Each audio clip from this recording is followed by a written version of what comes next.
Okay, let's play a game. Imagine I have $10. That's it. Just $10 in my pocket. Now, imagine I go to my friend Dave and I say, "Hey Dave, here's a loan for $100. And then I go to Sarah and say, "Hey Sarah, here is a loan for another $100. You would look at me and say, "Wait a minute, you only have $10. You can't lend out $200. That's fraud. If I did that, I would go to jail. If you did that, you would go to jail." But when a bank does it, it's called the economy. We like to think banks are like piggy banks. You put your money in, it sits in a safe, and you take it out later. But that is a fairy tale. The banking system is a magic trick. It looks solid, but if you poke it, your finger goes right through it. Today on Raveling Money, we are going to pull apart the banking weave. I'm going to show you how they create money out of thin air, and why the money you see in your banking app isn't actually there. Buckle up. This one is going to make you a little angry. Let's start with something simple, the deposit. When you go to the gym, you put your bag in a locker. You lock it. That bag is still yours. The gym doesn't own your gym shorts just because they are in the locker. You think a bank account is the same thing, a digital locker for your cash. It's not. When you walk into a bank and hand the teller your paycheck legally, you are not storing it. You are loaning it to the bank. Once that money crosses the counter, it stops being your property. It becomes the bank's property. In exchange, they give you an IOU, that number on your phone screen. That's not money. That is the bank saying, "We owe you this much," whenever you ask for it. But here is the catch. They don't have enough money to pay everyone back at once. If everyone in a country is watching this video and went to the bank today and asked for their cash, at the same time, the bank would collapse in about an hour. Why? Because they lent your money to someone else. And not just once.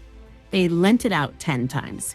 This is the part that sounds fake, but I promise you, this is exactly how the world works. It's called fractional reserve banking.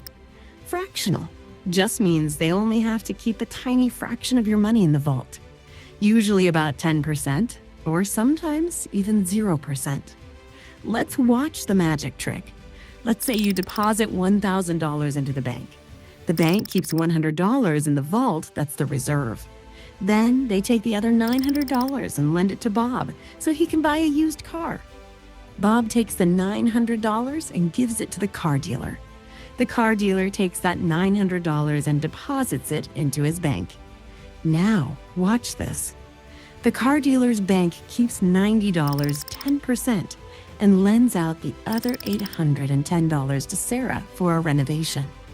Original deposit, $1,000. Bob's loan, $900. Sarah's loan, $810. Total money in economy, $2,710. Wait a minute, we started with $1,000, but now car dealer thinks he has $900 and Sarah has $810 in cash. We magically turned $1,000 into almost $3,000. Where did the extra money come from? Thin air. The bank created it by typing numbers into a computer. 90% of the money in the world isn't printed by the government. It's created by banks making loans. It's basically air. And as long as everyone doesn't ask for their cash at the same time, the illusion holds up. Okay, so the bank is playing a risky game. But if they lose, the government will just save them, right? We all remember 2008, the bailout. Taxpayers saved the banks. Well, the laws have changed. Governments are tired of using taxpayer money.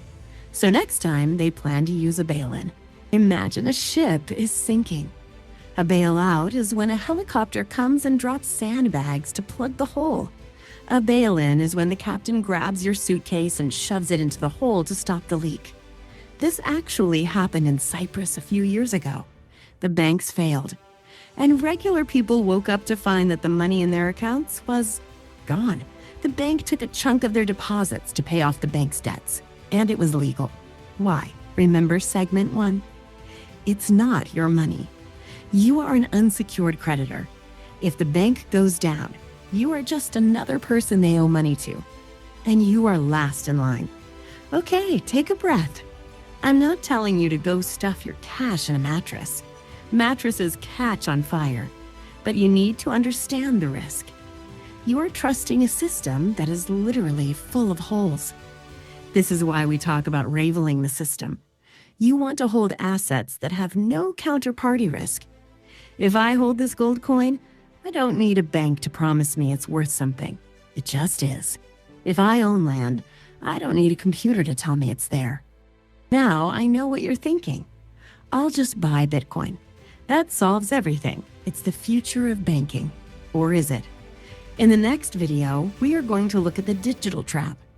I'm going to explain why crypto might actually be more dangerous than the bank, especially if you don't know what you're doing.